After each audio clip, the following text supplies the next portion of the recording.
Before we go any further, if you're serious about real history, field-tested survival knowledge, and lessons pulled straight from wartime experience rather than modern marketing, make sure you subscribe to The Prepper Historian right now.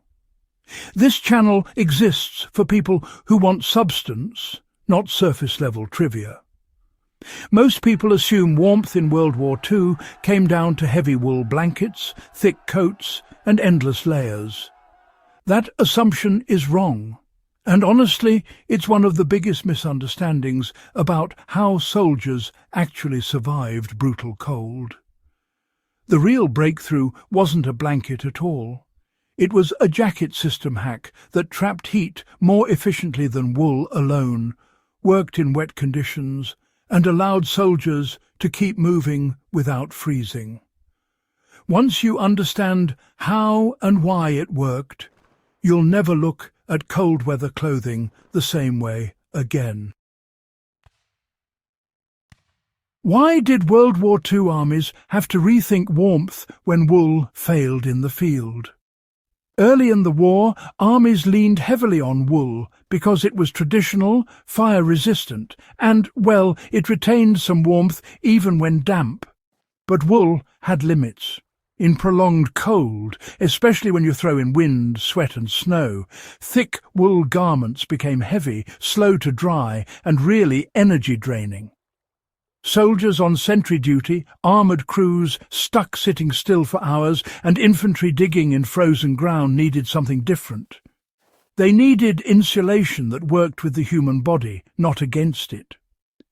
Military researchers quickly realized that heat loss wasn't just about fabric thickness, it was about air management.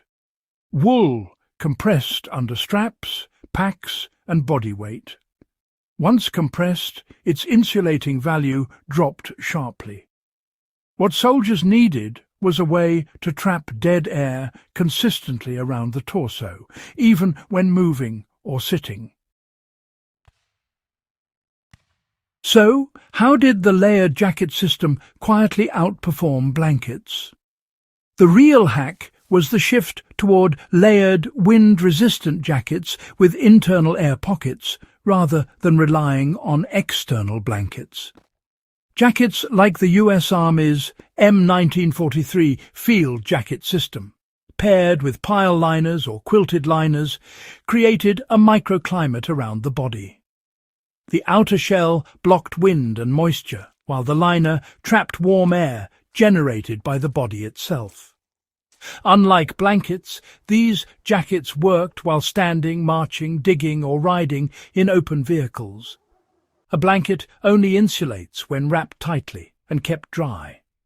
A jacket system stays functional during movement and exposure. German and Soviet forces independently reached similar conclusions, developing quilted or padded jackets that emphasized loft and wind resistance over just raw material thickness. Why did trapped air matter more than material thickness?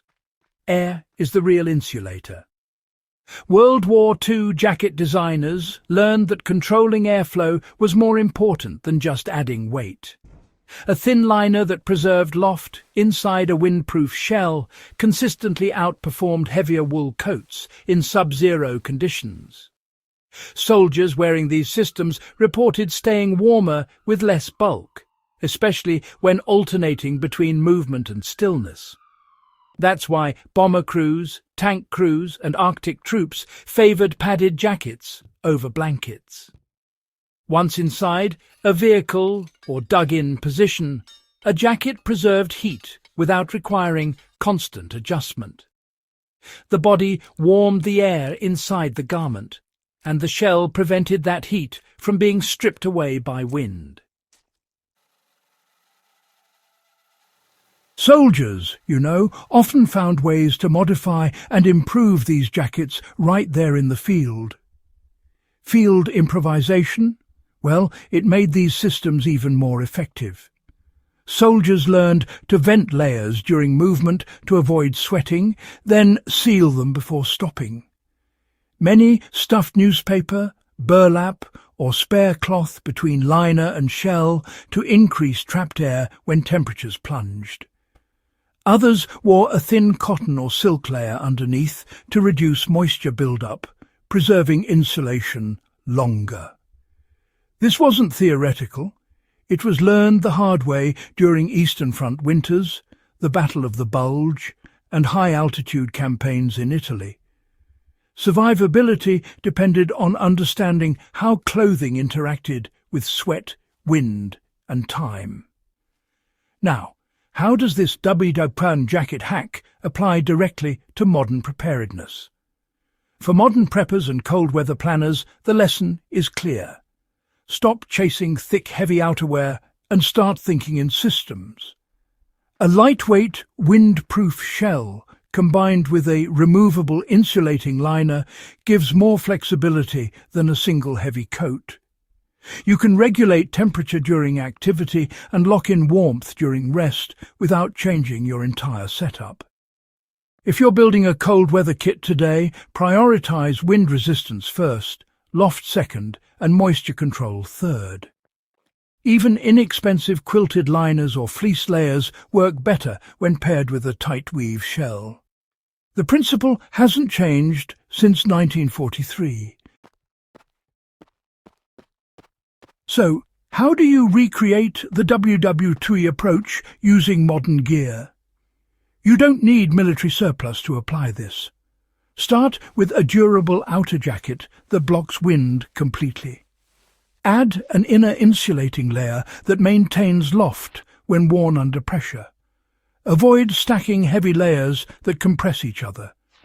Leave space for air to circulate and warm naturally. During activity, open the shell slightly. When stopping, seal it completely. This mirrors exactly how WWII soldiers stayed alive on night watch and in frozen foxholes.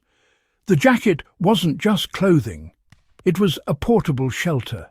Now, why were blankets relegated to secondary roles?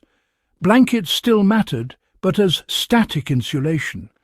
They were for sleep, transport, or emergency use, not continuous survival. Soldiers who relied on blankets alone suffered frostbite at higher rates than those with proper jacket systems. Mobility and warmth had to coexist. The jacket hack made that possible. And why does this knowledge still matter today? Modern cold-weather injuries often happen because people overdress, sweat, then freeze. WWII soldiers learned that lesson under fire. Their solution wasn't more fabric. It was smarter layering. Understanding this history gives you an edge that marketing slogans won't. If this kind of deep, experience-driven history matters to you, subscribe to The Prepper Historian, share this with someone who still thinks blankets are the answer, and keep these lessons alive. History already paid for them in blood.